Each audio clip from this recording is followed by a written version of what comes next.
Welcome back to Rocket Garage and Service. I got a new headlight, so it might look a little awkward.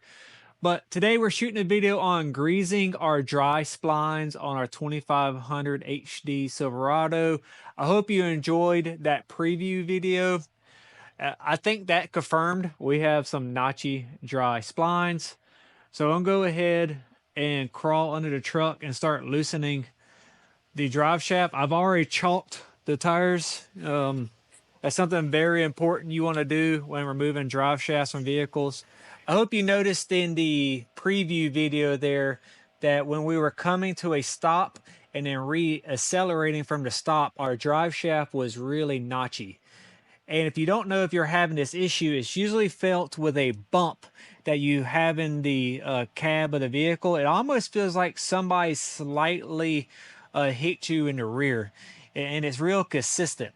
And generally, it's really common on these rear-wheel drive vehicles because you have a rear drive shaft. If you hear the leaf blower in the background, I am sorry. I've been trying to stall on not shooting a video so I don't have to hear this thing, but this needs to get done. Okay, this is a GM vehicle. I don't know why they like 11 millimeter so much and 18 millimeter for suspension components.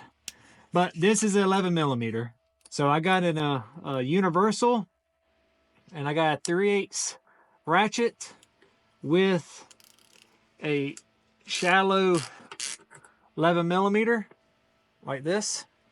That bolt was not that tight at all. That's kind of scary. So those came out really too easy in my opinion, but it did come out. Okay, I added bricks to the back.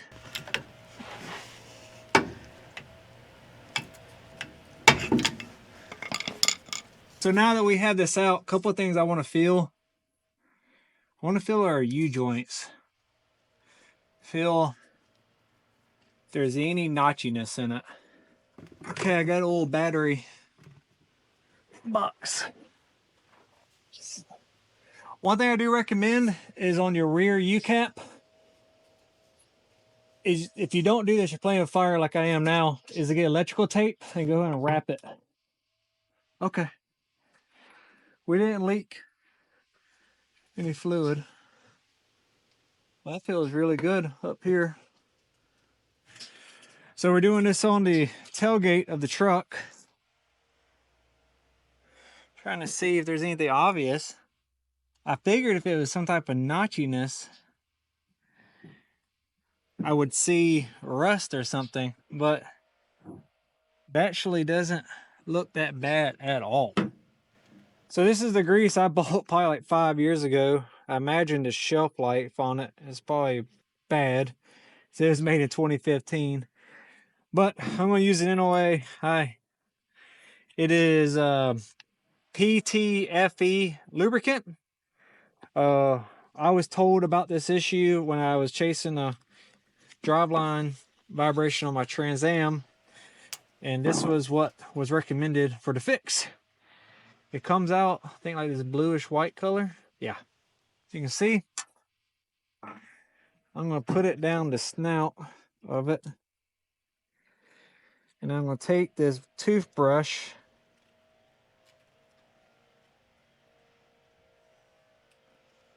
and just help massage it into the groove of it. I went ahead and took a wire wheel and cleaned up all the end caps before we installed, and I did take them off, and to be truthful, it probably ain't the right stuff, but I went and put this on the end of the end caps too. Probably gonna wind up taking this drive shaft to the drive shaft shop eventually anyway. I did damage one of the gaskets. One bad part about that, I just noticed what I did, is you're gonna have to phase this, I guess you could say, with your end caps, or you're gonna have to put the truck in neutral.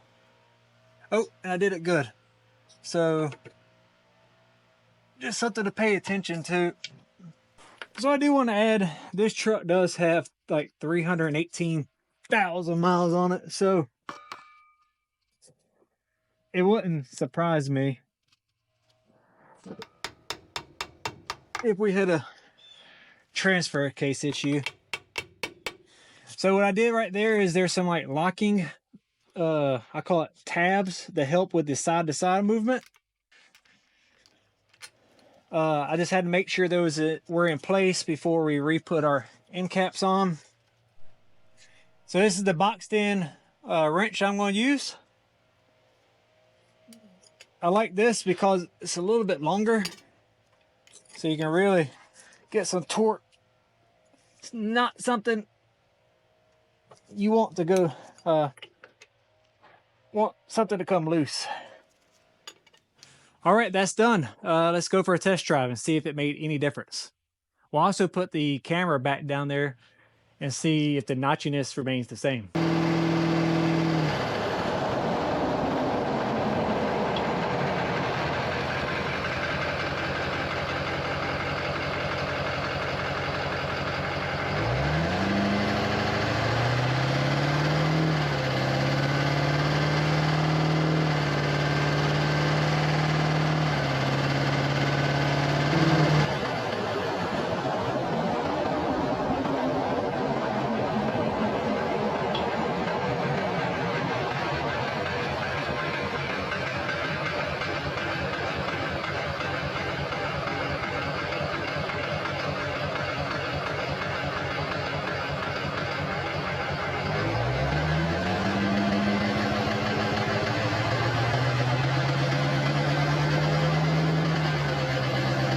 So as you see in the video, we do still have a slight movement, but I don't feel a bump in the truck anymore.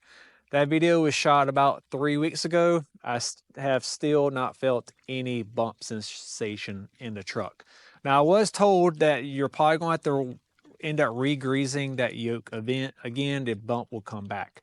If you don't want to do that ever again, you need to replace your yoke. From what I understand, there's a coating in there that gets worn away.